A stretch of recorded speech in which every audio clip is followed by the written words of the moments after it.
Brijeshwari Kumari Gohil.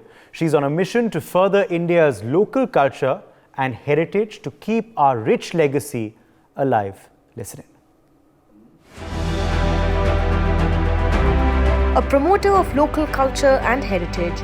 So we started just with heritage walks in the city, making people aware of, what was here, making them appreciate their surroundings. So that's how it sort of came into being. She founded the Bhavnagar heritage brand. We're currently working on 2 restoration programs. So we've got one museum which we're revamping. So we're actually restoring the entire structure part of it. NewsX proudly recognizes Brijeshwari Kumari Gohil for excellence in entrepreneurship. Hello and welcome. I'm Uday Pratap Singh. You're joining us on this brand new interview as part of our NewsX A-List series. We're in conversation today with Brijeshwari Kumari Gohil. Brijeshwari is founder of Bhavnagar Heritage. She's also director of the Neelambagh Palace Hotel. Brijeshwari, welcome to the show. Thank you so much for being with us today. Thank you, Uday. Thank you for having me on the show. Let me just start out by, talking to you a bit about how your efforts, to preserve and protect Bhavnagar's heritage really started. So to begin with, though I am from Bhavnagar, much of our sort of growing up years were in Bombay. So I did my schooling there, and only post-university did I actually move to Bhavnagar. And Bhavnagar Heritage was sort of a quest to keep myself busy and to actually start something where I don't harass my family with a lack of employment or just doing nothing basically at home. Bhavnagar has a lot of historic monuments. So we are, we're a heritage city in that sense, but obviously neglected given Bhavnagar has had more of a business brand over the years. Most of Gujarat has, for that matter. Yeah. And after looking a lot at the heritage monuments and the historic sites, personally, I felt that there was so much scope and they were not given the sort of due attention. Whenever we go or visit a place, we always tend to sort of find out what is there to do in that place. But as someone living in that area, you don't normally visit those places because you're just so used to having them around you. It's like taking advantage of family because they're always going to be there, something like that. So that's how we started Bhavnagar Heritage in a quest to sort of preserve, promote, and also sensitize people to the city's heritage. So this could be the tangible, the intangible, the cultural, the natural. And I started this about 5 years ago, and it was more of a citizen-led initiative at that time. So we started just with heritage walks in the city, making people aware of, what was here, making them appreciate their surroundings. So that's how it sort of came into being. Okay. No, you make a valid point. In fact, often people take advantage or, choose to reject the places closest to them, which is why I think even those who live closest to Agra are probably the last visitors to the Taj Mahal than those perhaps who live much, much further. But, coming back to now the efforts, so what all comes under the Bhavnagar Heritage umbrella? What all is organized by your venture? What all is the work being done currently to preserve and protect the heritage of Bhavnagar? So to begin with, we started, as I mentioned, with the walks. And what started off as, a small group actually sort of kept on growing. And now we have walks happening every alternate weekend. And it's something just sort of running on its own in that sense, I guess. So we don't really have to actively keep engaging with the programming part of it. It just sort of happens on its own. People come and tourists come now, and it's a very sort of organic process. What we did feel is that our sort of target audience should be students, given that we felt that a lot of youngsters were leaving Bhavnagar in search for better opportunities. So with that, we started a heritage club in schools and colleges, and we targeted 10 schools of Bhavnagar. What we also did realize is that unless you give students a certificate or some sort of incentive, nobody's going to wake up on a Sunday morning for an event. So we started organizing competitions for students where they're engaging with the heritage. So they were at historic sites. So we had, for example, Paint Your Heritage. So we were had students coming to a site, painting historic monuments.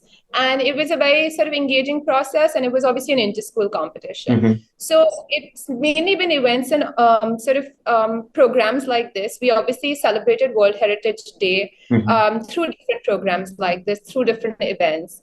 So this was just one umbrella, which was the awareness part of things, which we've been running from the sort of inception of Bhavnagar Heritage. Over time, obviously, we realized that there was much more to heritage. So we started documenting historic sites, bringing in architects and collaborating with different colleges, such as IPSA and Rajkot. That was, again, another umbrella of it. And then we felt that, okay, a lot of these historic monuments, we've sensitized people, we've brought in youngsters, we've documented them. Now it's time to sort of restore them.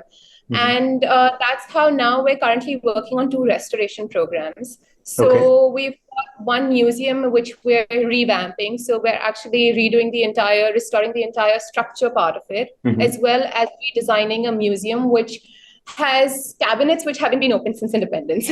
So it's actually been quite an interesting process. So these are some of the different events and some of the different things that we're doing. And you've also started the Intact Bhavnagar chapter as well recently. So and you're the convener, if I'm not mistaken, of that. So are the 2 working in tandem? So they are working in tandem. What we realized was that when you have a more national body such as INTAC, which is the oldest sort of organization outside the government, which is sort of working towards heritage preservation and promotion, we felt that having a national body such as INTAC also helps us connect with other individuals who are doing phenomenal work in India. And it also helps us gain a lot of traction with other professionals who can come in, provide their expertise, and it sort of becomes more of like a joint venture in that sense. And you engage with various stakeholders. So we started Intact Chapter about a year ago. We're doing several sort of programs with them, including redesigning this museum, which is going to be a textile museum focusing on Bhavnagar and the Saurashtra region's textile heritage. What we're also doing with Bhavnagar Heritage then is we are focusing more on the brand part of it, where we engage with different artisans. So Bhavnagar is famous for a lot of crafts, as most different regions are in India. And it's so culturally diverse. So we have embroidery work, beadwork, woodwork, metalwork. We have artisans working with us now, and we're trying to get the next generation to, sort of continue learning their legacy and their heritage. So just so that to make sure that that particular style of embroidery or that particular form of beadwork continues over the ages as well. And sort of youngsters are more interested in it. So we're trying to make it something more trendy, something more interesting for them to come into, as well as something more financially viable, obviously, because at the end of the day, it all goes down to that. So no doubt. Also, how was the response? How has been the response to all of this from, of course, the locals in the area, more importantly, but also some of the visitors and the tourists, who come in and who take some of these tours and learn about the heritage through you all? So Bhavnagar has this sort of brand in Gujarat, especially known as the Kala Nagri, which is the sort of like region of art and culture. Over time, that's obviously sort of like diminished and changed, I would say. So we have a very historically aware population, I would say, but this sort of goes to the elders and the more elderly people in the city. The youngsters are completely blank, just like I was when I came here. So when we started off, heritage walks did not really take off so much because obviously you have more of the young population who would have to come and attend these. And it's Sunday morning. So you can imagine the kind of sort of irresponsiveness that we sort of started with. But over time, I think it was more like the consistency and bringing in more young volunteers that sort of helped us get more visitors. So we keep changing our heritage walk routes. So we have now got a good response from the younger population. To begin with, it wasn't that, I guess they were not very keen or very interested, but also they did not know anything. So when they knew that, okay, there's this monument here, there's this structure here, but they didn't know anything better than that. So as they sort of got interested and engaged, we had more people coming in.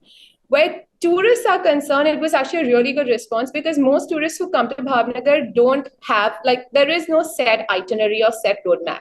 And I think with things like a walk or things like sort of events and programs at various historic sites, We Yeah. saw that more tourists were engaging with those monuments than they would if they just went there with, on their own, or just saw Yes. it off Google and went and visited that place. Because let's face it, most of these sites don't have good signage. They don't have good tourist information out there. So they always need somebody to guide them and like to help them out and to actually make that site something more interesting for them. Okay. With locals, we didn't have so many people visiting to begin with, but as people started visiting, I think we sort of like, our aim was that, you have this population that is proud to be from a region. Yes. So you identify yourself, which gives you like this solid foundation and identity. Yeah. And that's what we're trying to incorporate. And to begin with, it wasn't very good, but I think now it's sort of, we're easing into it over the years now. So. Great. Good to hear that. Okay, we've almost run out of time, so I'm going to quickly ask you our two final questions, quick responses to them. Who has been your inspiration through all of this, or what has been your inspiration through all of this, Brijeshwari? And is this something you always wanted to do? So yeah, I always wanted to do this. It's always, growing up, we didn't have so many subject choices. So I think it was just history that I really wanted to get into. And then obviously the fancier words came in. But inspiration-wise, it's been more of my mother, I would say, because I've seen her do the same thing, just not with the professional accolades that I managed or was lucky enough to gather. Yes. So I saw her doing the same preservation efforts just at home. And I felt like it interested me and it was something that I could take to a larger audience. So, okay. Yeah. And final question, any future plans for you personally, your venture, also the Neelam Bagh Palace Hotel, which you're a director of? So Neelam Bagh is obviously a family-run heritage hotel. My parents and my brother are more active there on a day-to-day basis. As a hotel, we focus more on weddings and events and larger sort of programs. Okay. But I think personally for me, the sort of larger picture is I also work with an auction house in Mumbai called Princeps. Okay. And we focus more on art and culture, and we're documenting the estate of India's first Oscar winner, Bhanu Athaiya. So what we are planning is a very exciting exhibition at Bikaner House in Delhi in January. And that's sort of made it, it's also helped me with my museum work in Bhavnagar, I would say, with Bhavnagar heritage and intact. But it's also been an exciting process to see how somebody such as Bhanu Athaiya had this like massive legacy and has not been given her due, I would say. No doubt. And it's a shame given how sort of glamorous the Bollywood industry as an overall sort of industry is. So I think that that's an exciting sort of future plan and event, which I'm really looking forward to. Great. Well, we'll keep an eye out for that. But thank you so much for joining us and wishing you and the entire family and, of course, the group all the very best in the months ahead. Thank you so much. Thank you. For more such videos, subscribe to the NewsX YouTube channel, hit the bell icon.